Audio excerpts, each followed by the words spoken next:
వేదిక మీద వేచేసినటువంటి పండిత వరేణ్యులకు ఈనాటి సభా కార్యక్రమానికి అధ్యక్ష స్థానంలో ఉంటూ మనందరికీ మార్గదర్శనం చేస్తున్నటువంటి శ్రీమాన్ షడగోపాచార్య స్వామి వారికి, సోదరి పద్మ గారికి, అదేవిధంగా వేదిక ముందు వేచేసి ఉన్నటువంటి పండిత వరేణ్యులు, పెద్దలు మరియు మన విశిష్టాద్వైత సాంప్రదాయం పైన, భగవత్ రామానుజుల వారి సిద్ధాంతం పైన అపరిమితమైనటువంటి దీక్ష పట్టుదలతో ఉండేసి మీరు కూడా పంచ సంస్కారాలు పొంది స్వామివారి యొక్క అనుగ్రహానికి పాత్రలవ్వడంలో భాగంగా మనందరికీ ఆచరణలైనటువంటి శ్రీమన్ నందన చక్రవర్తుల రఘునాథాచార్య స్వామి వారి కిరణచక్ర మహోత్సవ కార్యక్రమంలో పాల్గొనాలని చెప్పి ఎక్కడెక్కడి ప్రాంతాల నుంచో ఇక్కడికి వచ్చినటువంటి మీ అందరికీ కూడా దాసోహంగా తెలియజేసుకుంటూ మన షడగోపాచార్య స్వామి వారు 8 నిమిషాలు మాట్లాడమన్నారు. నేను 3 నిమిషాలు 5 నిమిషాల కంటే ఎక్కువ మాట్లాడాను.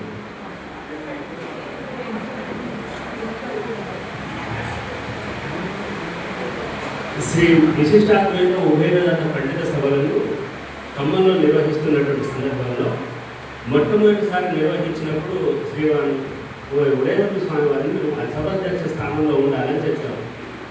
పాపం ఉదయవంత స్వామి వారు 4 రోజుల ముందే ఒక 8 సబ్జెక్టులు ఇచ్చి 8 మంది పండితుల పేర్లు ఇచ్చి వీళ్ళందరికీ పంపించి వాళ్ళ దగ్గర నుంచి మీరు అంగీకారం పొంది సభా కార్యక్రమాన్ని ఏర్పాటు చేయండి అన్నారు. చాలా సులువు అనిపించింది, చాలా ఈజీగా కార్యక్రమం చేయవచ్చు అనుకున్నాం. కార్యక్రమం జరిగింది, పండితులు వచ్చారు, భక్తులు చాలామంది వచ్చారు, చాలా మంచి పేరు వచ్చింది ఖమ్మంలో. 2వ సంవత్సరము భక్తులందరూ కూడా అయ్యా మళ్ళీ సభలు ఎప్పుడు పెడుతున్నారు అని అడగడం మొదలుపెట్టారు. అప్పుడు సరే ఈసారి ఇంకా సభలు చాలా బాగా చేయాలి అనే ఉద్దేశంతో మన స్వామివారు ఏమని సంకల్పించారంటే ఈసారి సభాధ్యక్ష స్థానానికి రఘునాథాచార్య స్వామి వారిని ఆహ్వానిద్దామని చెప్పారు. వరంగల్ వెళ్ళి శివనగర్లో రఘునాథాచార్య స్వామిని దర్శనం చేసుకొని వారిని ఆహ్వానించినారు. వారు ఒక 20 అంశాలు ఇచ్చి ఒక 20 మంది పండితుల పేర్లు ఇచ్చేసి వీళ్ళకి అంశాలను పంపించి మీరు ఒక వారం 10 రోజుల్లో వాళ్ళ నుంచి అంగీకారాన్ని పొందినాక నా దగ్గరికి రండి అన్నారు. సరే వెంటనే అందరికీ ఉత్తరాలు రాసి ఫోన్లు చేసి చెప్పాము. 10 రోజులైంది, 15 రోజులు, 20 రోజులైంది, ఒక్క పండితుల దగ్గర నుంచి కూడా సమాధానం రాలేదు. భలే ఆశ్చర్యం అనిపించింది. స్వామివారికి ఫోన్ చేసి అయ్యా మరి పండితుల నుంచి ఏమీ సమాధానం రాలేదు, కార్యక్రమానికి ఒక 2-3 నెలలు మనం వాయిదా వేసుకుందామని అడిగారు. పర్వాలేదు వచ్చినంత వరకు చూడండి ఇక సమయం అని అన్నారు. పండితులకు ఫోన్ చేశాను, అయ్యా మరి మీకు పలానా అంశం ఇచ్చారు కదా, అంటే అంశం కరెక్టే కానీ అంశం మీద కొంచెం మాట్లాడాలంటే మీరు చాలా లోతుగా అధ్యయనం చేయాలి. అందులో సభాధ్యక్ష స్థానంలో రఘునాథాచార్య స్వామి వారు ఉన్నప్పుడు మేము మామూలుగా మాట్లాడితే కుదరదు కాబట్టి కొద్దిగా అయినా నాకు వేరే పనులు కూడా ఉన్నాయి అని చెప్పడం మొదలుపెట్టారు. అప్పుడు నాకు అర్థమైందన్నమాట, రఘునాథాచార్య స్వామి వారిని సభాధ్యక్ష స్థానంలో కూర్చోబెట్టినా ఎక్కడ కూర్చోబెట్టినా వారి ముందు మాట్లాడాలి అంటే కేవలము మన దగ్గర పాండిత్యము ఇవి ఉంటే కుదరదు. పాండిత్యంతో పాటు దాని పట్ల మంచి అవగాహన. ఎందుకంటే 2 సందర్భాల్లో చూశాను. ఒక సందర్భంలో రామాయణం మీద ఇలాగే వారు మాట్లాడుతూ ఒక స్వామి ప్రసంగం చేస్తూ అయోధ్యకాండలో జాబాలి శ్రీరామచంద్ర మధ్య జరిగినటువంటి సంవాదాన్ని వివరించుకుంటూ జాబాలి నిరీశ్వరవాది అన్నాడు. సభాధ్యక్ష స్థానంలో ఉన్నటువంటి రఘునాథాచార్య స్వామి చెప్పండి మరోసారి అన్నాడు. అయ్యా జాబాలి ఒక నిరీశ్వరవాది అండి అన్నాడు. దానికి హేతు ఎక్కడ ఉంది, శ్లోకం చెప్పు అన్నాడు. పండితులు ఎంతమంది అయిపోయారంటే అంటే ఒక వాక్యాన్ని చెప్తే దానికి హేతుబద్ధమైనటువంటి సహేతుకమైనటువంటి ఒక ఆధారం లేకుండా మనము ఒక పండిత సభలో మాట్లాడకూడదు. సిద్ధాంతం రఘునాథాచార్య స్వామి వారు. రాముడు చాలా గొప్పవాడు, రాముడు ధర్మమూర్తి ఎవరైనా చెప్తారు. మామూలుగా ఉదయం వచ్చినటువంటి ఎమ్మెల్యే గారిని అడిగినా కూడా రాముడు ధర్మమూర్తి అండి అని చెప్తారు. మరి పండితులను అడిగినా కూడా రాముడు ధర్మమూర్తి అంటారు. మరి పండితుడు చెప్పిన దానికి పామరుడు చెప్పిన దానికి తేడా ఉండాలి కదా. రాముడు ధర్మమూర్తి అని ఎలా ఉండాలి అంటే రామో విగ్రహవాన్ ధర్మ అని మారీచుడు చెప్పినటువంటి విషయాన్ని రామాయణంలో ఎక్కడ ఉంది, ఎలా ఉంది, ఏ సందర్భంలో చెప్పారు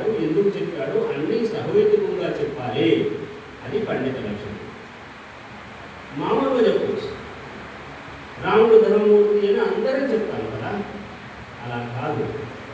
పండితులు చెప్తున్నటువంటి సభలో చేసేటటువంటి ప్రతి ఒక్క స్టేట్మెంట్, అంటే మనం ఇచ్చేటటువంటి ప్రతి వాక్యానికి కూడా సహేతుకమైనటువంటి ఆధారం లేకుండా మాట్లాడకూడదు. ఇది రఘునాథాచార్య స్వామి సిద్ధాంతం 2002లో అర్థం చేసుకున్నాం.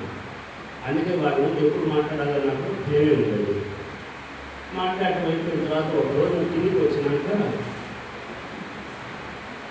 ఎవరు వారు ఏమేమి కావ్యాలను సేవించారు అన్నారు. అయ్యా, నేను ఇంగ్లీష్లో ప్రొఫెసర్గా పనిచేస్తున్నాను స్వామి. దాదాపు 14-15 మంది నా దగ్గర పిహెచ్డీ చేశారు ఇంగ్లీష్లో. నాకు తెలుగు సంస్కృతం మా నాన్నగారు వ్యాకరణ శిరోమణి. వారు శ్రీరంగపూడి సంస్కృత పాఠశాలలో 1945లో బంగారు పథకం పొందినటువంటి వ్యాకరణ శిరోమణి స్వామి. వారి ద్వారా జీన్స్ లక్షణమో లేకపోతే ఏమో కానీ నాకు కొంత సంస్కృతమో కొంత తెలుగు వచ్చింది, కానీ కావ్యాలను ఏం సేవించలేదు అని చెప్పాను. అయితే మీరు ముందుగా కావ్యాలను సేవించండి ఆదేశం. అంత కఠినంగా ఉండేటటువంటి. అందుకే రఘునాథాచార్య స్వామి వారు ఎంత కఠినంగా ఉన్నప్పటికీ కూడా వారి మీద మనకు అంత ప్రేమ ఉంటుంది. ఎందుకోసమని? తల్లి సౌలభ్యంగా ఉంటుంది, తండ్రి కఠినంగా ఉంటాడు, కానీ ప్రేమ ఉంటుంది కదా. స్వామివారిని ఒకసారి వరంగల్ నుంచి తీసుకొని వచ్చేటప్పుడు శివనగర్లో వారి ఇటువైపు 3వ 4వ ప్లాట్ఫామ్స్ ఉంటాయి. 1వ ప్లాట్ఫామ్లోకి మేము వెళ్ళాలి. ఖమ్మం వచ్చే ట్రైన్లన్నీ కూడా 1వ ప్లాట్ఫామ్లో ఉంటాయి. మేము అక్కడికి వెళ్ళేటప్పుడల్లా ట్రైన్ అనౌన్స్ చేశాము. లిఫ్ట్ దగ్గరికి వెళ్ళాము. లిఫ్ట్ ఆల్రెడీ నుంచి పైకి వెళ్తుంది.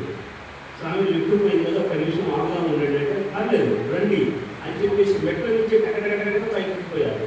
నేను 3వ మెట్ల దగ్గర ఉన్నా. వారు పైకి ఎక్కి నిలబడి రండి స్వామి అంటున్నారు. ఏమిటి అసలు వారికి అప్పటికి నేను అనుకుంటాను 75-80 సంవత్సరాలు ఉంటుంటాయి. అక్కడి పైకి నేను నాకు వారికి 35-40 సంవత్సరాల తేడా. పైకి ఎక్కి అటువైపు నుంచి కిందికి దిగిపోయారు. నేను పెద్దగా అటువైపు దిగుతుంటే తొందరగా రండి స్వామి అంటూ కట్టకపోతూనే ఉన్నారు. అందుకోసమనే వారిని అందుకోవడం చాలా కష్టం. పొద్దున షడగోపాచార్య స్వామి చెప్పారు, రఘునాథాచార్య స్వామిని అందుకోవడం చాలా కష్టం. అందుకోవడం కేవలం జ్ఞానంలో కాదు, భౌతికంగా కూడా. వారు వ్యక్తిగతంగా మన వల్ల కాదు. అంత వయసులో ఉన్నప్పటికీ కూడా అంత నియమనిష్టలతో ఉండేటటువంటి వారు. చాలా విశేషం ఏంటంటే వారు చివరి దశలో కూడా నిత్య తిరువారాధన చేస్తూ పెరవాళ్ళ తీర్థం తీసుకున్న తర్వాతనే ఏ కార్యక్రమాలు చేసేది. అందుకోసమనే అలాంటి ఒక మహోపాధ్యాయుడు, శాస్త్ర రత్నాకరుడు, కవిశాబ్దిక కేసరి చెప్పారు కదా. ఏ ఒక్క శబ్దానికి ఏ ఒక్క అర్థం కరెక్ట్గా ఉంటుందో ఆ అర్థాన్ని కరెక్ట్గా అర్థం చేసుకుని ఉపయోగించేటటువంటి దాంట్లో పాండిత్యం కలిగినటువంటి వారిలో సింహం లాంటి వారు కవిశాబ్దిక కేసరి. అలాంటి ఒక సింహం లాంటి వారు. చూడటానికి ఎలా ఉంటారనుకున్నారు? బహుశా మీరు అందరూ చూసే ఉంటారు. చాలా సామాన్యత.